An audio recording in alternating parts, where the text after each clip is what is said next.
उत्तर प्रदेश के बागपत में बेकाबू भीड़। पुलिस जितना भी संभालने की कोशिश करती, धक्का मुक्की उतनी ही बढ़ जाती। क्या महिलाएं और क्या बाकी लोग, पुलिस 1 इंच भी खिसक कर आगे नहीं बढ़ पाई। मस्जिद का दरवाजा खोलकर अंदर जाने के लिए पुलिस की टीम और प्रशासन के लोगों को खासी मशक्कत करनी पड़ी।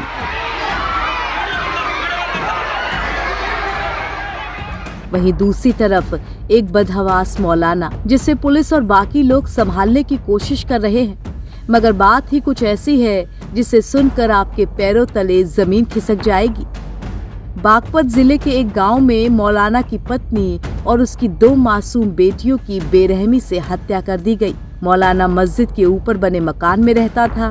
कमरे में खून से लथपथ 3 शव मिले। वारदात के समय मौलाना अफगानिस्तान के विदेश मंत्री अमीर खान मुत्तकी का स्वागत करने सहारनपुर गया था। ये घटना बागपत के दोघट थाना क्षेत्र के गंगनौली गांव की है।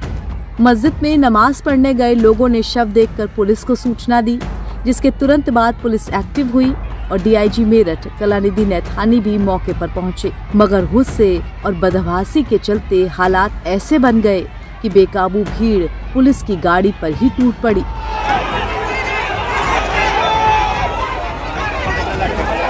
उधर मौके पर पहुंची पुलिस ने शवों को पोस्टमार्टम के लिए भेजा। मृतकों की पहचान मौलाना की पत्नी इसराना, बेटी सोफिया और उमैया के रूप में हुई। पुलिस जांच में मस्जिद के अंदर के सभी सीसीटीवी बंद मिले, जिससे इस ट्रिपल मर्डर को लेकर पुलिस का शक गहरा गया कि इसमें कोई करीबी ही शामिल है। फिर जब साक्ष्य खंगालने शुरू किए गए तो पूरी परतें खुलती चली गईं और 6 घंटे के अंदर ही इस केस का खुलासा हो गया। पुलिस ने हत्या के आरोप में 2 नाबालिग छात्रों को गिरफ्तार किया है, जो मौलाना के पास ही तालीम हासिल करने आते थे। पुलिस का दावा है कि नाबालिगों ने हथौड़े और छुरी से मौलाना की बेगम और 2 बच्चियों की बेरहमी से हत्या की। छात्रों का आरोप है कि उन्होंने ऐसा करके मौलाना के अत्याचार का बदला लिया है। इस घटना से पूरा गांव सन्नाटे में है। थाना दोघट अंतर्गत ग्राम गांगनौली में सूचना मिली कि एक मस्जिद, जिसके ऊपर एक कमरे पर मस्जिद के मुफ्ती साहब अपने पत्नी और 2 बच्चों के साथ रहते थे और मुफ्ती कहीं किसी काम से बाहर गए हुए थे, तो वहाँ पर उनकी पत्नी और दोनों बच्चों का शव मिला। इस घटना पर तत्काल थाना police, CO Baraut, additional SP मेरे और स्वयं डीआईजी महोदय के द्वारा भी घटनास्थल का निरीक्षण किया गया और तत्काल घटना के सफल अनावरण के लिए 7 टीमें लगा दी गई।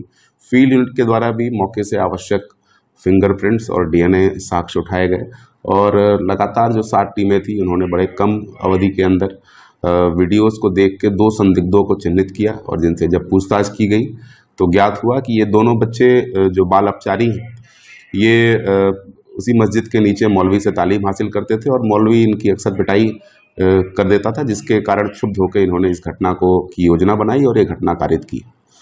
इन दोनों बाल अपचारियों के निशानदेही से घटना में प्रयुक्त हथौड़ा और छुरी बरामद हुआ है।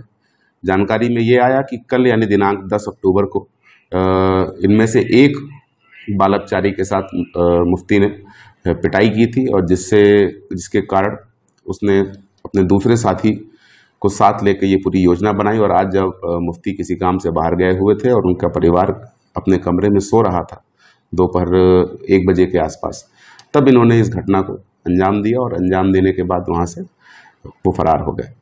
बड़े ही कम अवधि में पूरी बागपत पुलिस की टीम, एसओजी सर्विलांस और तमाम 6 थानों की टीम ने इस पूरी घटना को वर्कआउट किया है और दोनों बाल अपचारियों को अपनी कस्टडी में लिया है। थाना दोघट पर वादी की तहरीर पर अभियोग पंजीकृत करके आवश्यक विधिक कार्रवाई की जा रही है। ये घटना गंगनौली गांव में शनिवार को मस्जिद के ऊपरी हिस्से में बने मकान में हुई, जहां एक कमरे में महिला और 2 बच्चियों की लाशें मिली। ये शव मस्जिद के मौलाना इब्राहिम की पत्नी और बच्चों के थे।